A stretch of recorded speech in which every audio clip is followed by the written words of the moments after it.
I think in terms of, I would say the way I kind of go through life is I think in terms of what I would call hacks. And you can also think of it in terms of what Munger calls, he calls them mental models. And the thing is that once you understand a mental model and you go all in on it, then what starts happening is that, especially when you have 5 or 10 of them that you've gone all in on and they interplay with each other, when you have an interplay between models and most other humans are not functioning that way, you get a big advantage. So like, for example, I talked about cloning as a model, right? So that gives you an advantage. Another mental model is there's a book I read more than 2 decades ago. It's called Power versus Force. And it's kind of a weird book. I really like the book a lot. It's written by a guy named David Hawkins, who's kind of like a new age ponytail guru in Sedona, Arizona, and he passed away a few years ago. When I recommend that book to friends of mine, I get two kinds of reactions. One, they want to throw the book at me and they hope it hurts me. They're like so pissed off with the book. Or the second is they love it. I don't get any reactions in the middle. Oh, it's okay. I never get it's just okay. It's like one extreme or the other. No one is in the middle just saying, oh, it was just some okay book. So David Hawkins had this very weird idea, and I think that's where I lose some of my rational friends. He said that if I lie to you and in your conscious state, you don't know that I'm lying to you, in your subconscious state, you do. And for most humans, there is a pipe between the subconscious and the conscious, but it's mostly clogged. And so the signal doesn't get through. But it's not 100% clogged. For most humans, it's not 100% clogged. Most humans might be like 90% clogged because of a bunch of life experiences. So there's a whole other session we could do on unclogging that pipe, but that's a different talk for a different day. But like, let's say, for example, you're talking to a used car salesman, okay? And he's, going a million miles an hour and, trying to close the deal, right? You don't know what part of what he's telling you is a lie, but you know there's a lot of lies. Okay, you just know that out of the 10 things he said, there are at least 4 of them that are not true. Okay, you just don't know which 4. And if you are interacting with the Dalai Lama, like you've gone to Dalai Lama and you're hanging out with him and you're talking to him, you're probably going to come to the conclusion that the Dalai Lama is not lying to you. Okay, and you feel good being around the Dalai Lama. It feels great being around the Dalai Lama.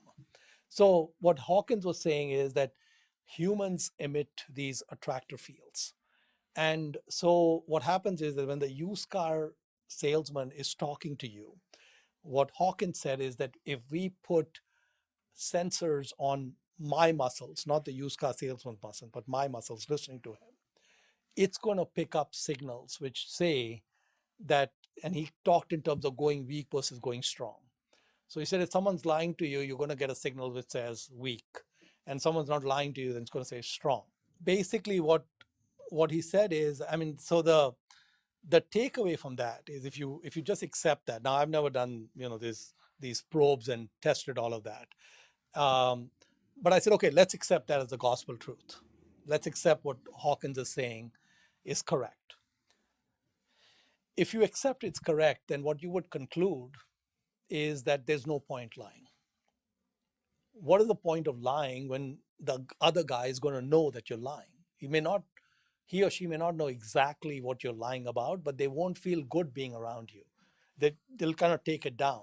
I decided I'm going to, I like to test everything. Like you saw, I want to test Tom Peters. I said, I'm going to test this theory. Okay. And I spent about probably 25 years testing this thing. So let's say, for example, my wife, now my ex-wife, we're date night, we're going to see a movie and such, right? So as we're about to leave, she says, how do I look? Okay. And I look at the dress and I'm like, not crazy about the dress, right? Right. Now, the old Mohnish would have said, awesome, let's go. Okay. The new Mohnish said, we're going to test this out. I said, I think you can do better on the dress. And what would happen is that was the end of the movie. Okay. There was no movie happening. Okay. But what happened is the relationship became stronger. Now, the thing is, she's the ex wife now, but she's the largest investor I have. Okay.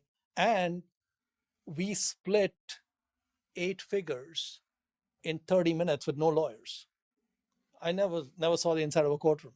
We were done in 30 minutes, So probably get almost the same amount of messages from her now than before marriage. Like, what the hell, you know? So anyway, so the thing is, it's a good relationship. It's a healthy relationship, and I think one of the reasons it's a healthy relationship is she has complete trust. Even now, she has complete trust because of. So what I did is what I eliminated from my life about 2.5 decades ago was the small lies. So the big lies, we know, of course, that if you do that, so then it's not going to work. And the thing is that the world the world functions on trust. It doesn't function on contracts. People have to be able to trust you.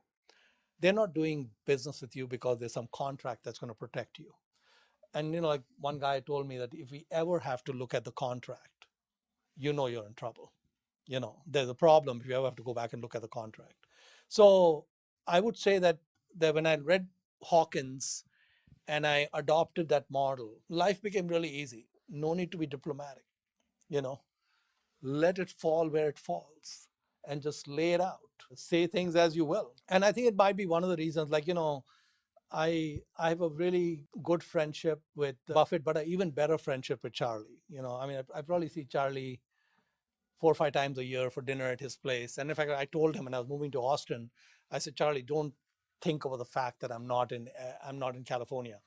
When you think you want to have dinner, I can just take a Southwest flight, so it's okay.